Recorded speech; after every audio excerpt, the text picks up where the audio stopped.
Hello friends, तो आज हम पढ़ेंगे कॉन्सेप्ट ऑफ ऊप्स। तो कॉन्सेप्ट्स पढ़ने से पहले हमारा बेसिक स्ट्रांग होना चाहिए, तो we will study basic concepts.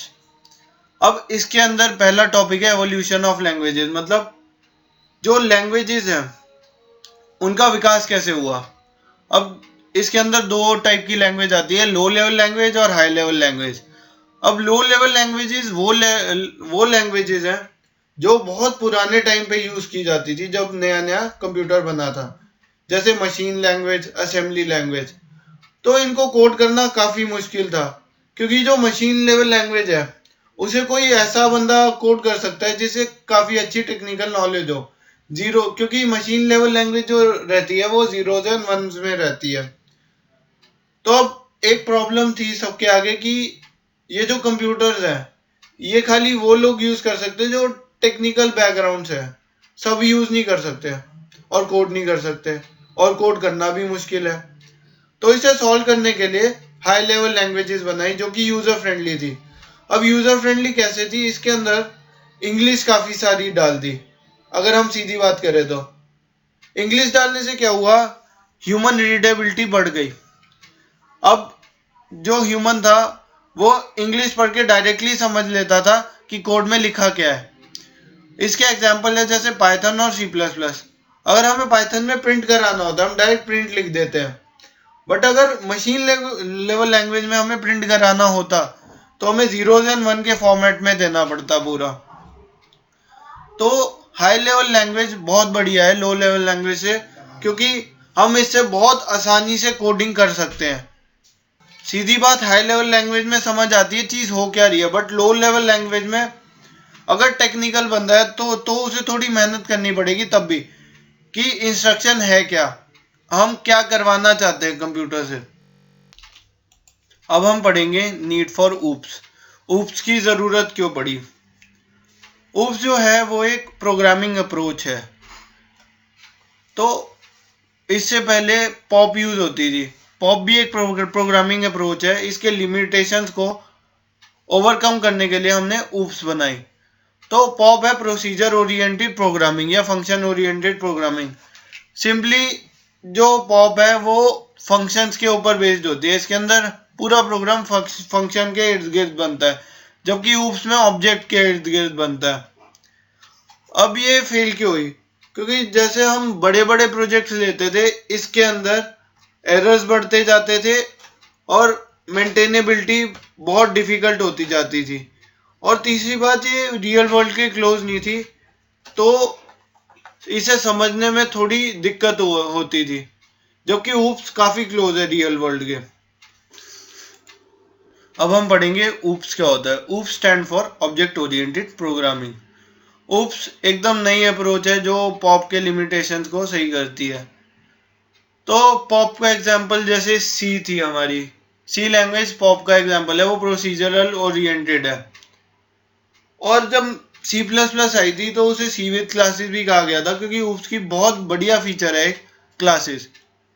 अब हम उसके बारे में पढ़ेंगे। It is an approach close to the real world. ये एक अप्रोच है जो बहुत क्लोज है रियल वर्ल्ड के। ये रियल वर्ल्ड के क्लोज इसीलिए है क्योंकि इसके अंदर हम ऑब्जेक्ट्स यूज करते हैं। और मैं आपको बताऊंगा ऑब्जेक्ट्स क्या होते हैं। Here everything is done around the object. यहाँ पे जो हम प्रोग्रामिंग करते हैं वो ऑब्जेक्ट के इर्द गिर्द करते हैं। इसके बाद इसका एक बहुत बढ़िया फीचर जो मैंने आपको बताया क्लासेस, ये होता क्या है, अ blueprint representing a group of objects sharing common properties. इसका सीधा मतलब एक ऐसा ब्लूप्रिंट हम बनाते हैं जो बताता है ग्रुप ऑफ ऑब्जेक्ट्स के बारे में जिन सबका कॉमन कोई एट्रीब्यूट है। अगर मैं आपको एग्जांपल से समझाऊं तो इसका मतलब जैसे हमारे पास फोन्स हैं, तो फोन्स की दो कैटेगरी है, जैसे आईफोन और उसके बाद हमारे एंड्रॉयड। बट इन दोनों में कॉलिंग का फीचर कॉमन है। तो फोन एक क्लास है, इसके अंदर काफी सारे फोन्स आ सकते हैं, काफी सारे। तो सिंपली जब हम जनरलाइज कर देते हैं एक चीज को तो उसे क्लासेस कह देते हैं। और क्लासेस हम आगे पढ़ेंगे डिटेल में next chapter. Now we come to OOPs versus POP. तो अगर हम पॉप में कोडिंग कर रहे होते हैं तो हम रनिंग लिखते हैं, रनिंग एक फंक्शन बना देते हैं। बट अगर हम ऊप्स में कर रहे हैं तो हमारे पास रनिंग फंक्शन तो है ही है, इसके साथ एक ऑब्जेक्ट है रमेश डॉट रनिंग। जो ये रमेश है ये ऑब्जेक्ट है, तो हमें उसमें ज़्यादा इंफॉर्मेशन मिल रही है कि रन कौन कर रहा है, रमेश। तो सिंपली ऊप्स बेटर है क्योंकि इसके अंदर इंफॉर्मेशन भी ज़्यादा है और ये रियल वर्ल्ड के काफ़ी क्लोज है, जबकि इसके अंदर खाली फंक्शन है। इसके बाद जो पॉप होती थी उसके अंदर स्ट्रक्चर्स होते थे, ऊप्स है उनमें क्लासेस है। तो अब जो पॉप था उसमें स्ट्रक्चर्स थे, तो स्ट्रक्चर्स का सबसे बड़ा डिसएडवांटेज ये था कि उसके अंदर आप प्राइवेट नहीं कर सकते डाटा, या डाटा सिक्योरिटी अच्छी नहीं है। बट क्लासेस के अंदर हम प्राइवेट और पब्लिक दोनों कर सकते हैं डाटा को अपनी मर्जी से। तो इस वजह से ऊप्स सिक्योर है, ये हम आगे पढ़ेंगे। अब what is an object? A real life entity is an object. Example all employ name in a database. हर एम्प्लॉय नेम जो कि डाटाबेस में है, मतलब कि जैसे रमेश है, सुरेश है, ये सब डाटाबेस में है और इन सब के जो एट्रीब्यूट्स हैं वो सेम होने चाहिए, जैसे नाम, उनका कंपनी का आईडी, कि कौन सी लोकेशन पे काम कर रहे हैं, वगैरह वगैरह। तो ये जो रियल लाइफ लोग हैं या रियल लाइफ एंटिटीज हैं उन्हीं को हम ऑब्जेक्ट्स कह देते हैं। जैसे हमने पिछली स्लाइड में देखा, यहाँ दिया हुआ है रमेश डॉट रनिंग, तो रमेश एक ऑब्जेक्ट था। अब हम जाएंगे अगली स्लाइड पे, abstract data types. Abstract data types वो डाटा टाइप्स होते हैं जिन्हें हम अपना खुद बनाते हैं एग्जिस्टिंग डाटा टाइप्स को कंबाइन करके। हम कंसीडर करते हैं जैसे हमने एक डाटा टाइप नया बनाना है तो हम क्लास यूज करेंगे एक नया डाटा टाइप डिफाइन करने के लिए, तो हम लिखेंगे क्लास स्टूडेंट। अब हमने जब क्लास स्टूडेंट लिखा तो स्टूडेंट एक नया डाटा टाइप या फिर user made data, user defined data type हो गया। तो हमने लिखा क्लास स्टूडेंट, ब्रैकेट डाला, उसके नीचे लिखा इंट रोल नंबर और कैरेक्टर नेम। तो जब हम इसके इंस्टेंसेस बनाएंगे, जैसे हमने इंट रोल नंबर बनाया था, तो हम स्टूडेंट रमेश बना सकते हैं या स्टूडेंट वन बना सकते हैं। तो जो स्टूडेंट वन होगा उसके दो एट्रीब्यूट होंगे, पहला एट्रीब्यूट रोल नंबर इंटीजर का, दूसरा एट्रीब्यूट कैरेक्टर नेम का। तो ऐसे हमने एक नया डाटा टाइप डिफाइन कर दिया स्टूडेंट। तो हम क्लासेस की लाइब्रेरीज भी बना सकते हैं, वो बात की बात है।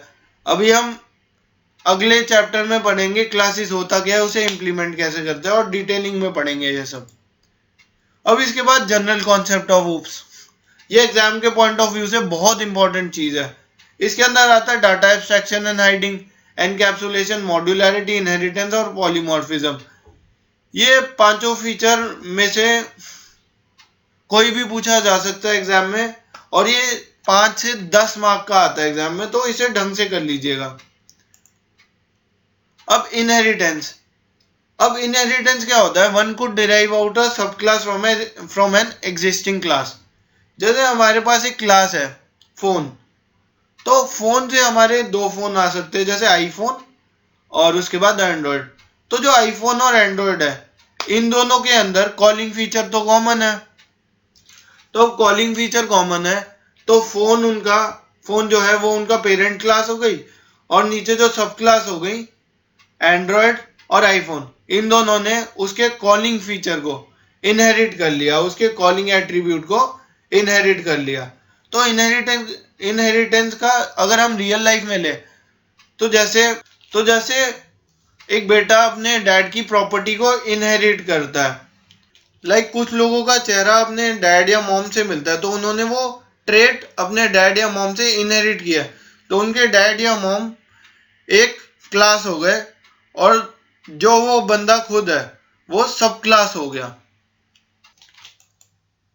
अब हम पढ़ेंगे data abstraction. Data abstraction refers to the act of hiding the background details and showing only the necessary information। तो डाटा एब्स्ट्रैक्शन का सीधा मतलब यह है कि हम यूजर को पीछे की डिटेल्स ना दिखाए, बस नेसेसरी इंफॉर्मेशन दिखाए। जैसे हम कोडिंग करते हैं, तो कोडिंग जब हमने की तो हम यूजर को कोडिंग कभी नहीं दिखाते, हम उसे फिनिश प्रोडक्ट देते हैं कि ये जो कोड है ये चीज करता है, तो वो फ्रंट एंड देखते हैं, कभी बैक एंड नहीं देखते। तो इसे हम कहते हैं डाटा एब्स्ट्रैक्शन। जब हम खाली वही डिटेल शो करते हैं जिन्हें उनका काम है, और वो डिटेल नहीं शो करते जिनसे उनका कोई लेना देना ही नहीं है। जैसे हमने एक प्रोग्राम बनाया है इनपुट कराने के लिए ए, तो यूजर को यही दिखेगा कि इनपुट है, वो ए इनपुट करेगा, बट उससे हम ये डिटेल छुपाएंगे कि उसने इनपुट कैसे किया है ए को। अब हम पढ़ेंगे डाटा हेडिंग। डाटा एब्स्ट्रैक्शन और डाटा हेडिंग दो अलग अलग चीजें हैं। Data hiding is the act of hiding data, simply making some data private to the class use to secure data. जो डाटा हेडिंग का कॉन्सेप्ट है वो क्लासेस में यूज होता है। अब क्लासेस में सिक्योरिटी बढ़ाने के लिए ये डाटा हाइडिंग का फीचर यूज किया जाता है। जैसे हमने क्लास लिखी, उसका कुछ एट्रीब्यूट हमको हाइड करना है, तो हम उसे प्राइवेट दे देंगे। तो उसके अंदर हम प्राइवेट लिख देंगे और उसके नीचे हम डाटा लिख देंगे, तो उससे वो डाटा प्राइवेट हो जाएगा। तो जो प्राइवेट डाटा है, या तो वो खाली उस क्लास के ऑब्जेक्ट्स एक्सेस कर सकते हैं, या तो कुछ फंक्शन एक्सेस कर सकते हैं। बाकी बाहर का जो वर्ल्ड है वो एक्सेस नहीं कर सकता, दूसरे फंक्शन भी एक्सेस नहीं कर सकते। बट इसमें भी कुछ एक्सेप्शन होती है, उसकी बात हम अभी नहीं करेंगे। अब इसके बाद आता है encapsulation. Encapsulation is an object-oriented programming concept that binds together the data and functions that manipulate the data and that keeps both safe from outside interference and misuse. Simply encapsulation भी classes में use होता है। classes के अंदर जैसे हमने कुछ attributes डाले, जैसे हमने बनाई थी student class एक, तो हमने student class बनाई, उसके अंदर रोल नंबर दे दिया, नाम दे दिया। तो अब अगर हम एनकैप्सुलेशन यूज कर रहे हैं, तो उसी क्लास के अंदर हम एक छोटा सा फंक्शन डिफाइन कर देंगे डिस्प्ले का, जो रोल नंबर और उसका नाम डिस्प्ले करेगा। तो जब एक ही जगह पे हम एट्रीब्यूट्स भी डिफाइन कर देते हैं क्लास में, और क्लास के फंक्शंस भी बना देते हैं, तो उसको कहते हैं एनकैप्सुलेशन। और इससे हमारा जो डाटा है, दोनों चीजें हैं, वो आउटसाइड इंटरफेरेंस से सेफ रहती है, मतलब सिक्योरिटी अच्छी रहती है। जो ये ऊपर बड़ा सा लिखा है, इसका शॉर्ट फॉर्म और सीधा मतलब है एनकैप्सुलेटिंग is keeping variables and methods of the same class together. अब हम पढ़ेंगे मॉड्यूलैरिटी क्या होता है। इन oops we create many functions, hence and these functions individually are known as modules. तो ऊप में हम काफी सारे फंक्शन बनाते हैं, और ये जो छोटे छोटे फंक्शन है जिनकी खुद की फंक्शनैलिटी डिफाइंड है, सेल्फ सस्टेन्ड है, उन्हें हम कहते हैं मॉड्यूल्स। तो जैसे मैथ का एक मॉड्यूल है, मैथ के मॉड्यूल में काफी सारी चीजें, जैसे स्कोर है, सील है। तो मॉड्यूल वो होता है जिसकी एक पर्टिकुलर फंक्शनैलिटी होती है, और हम उसे बुला सकते हैं, रीयूज कर सकते हैं।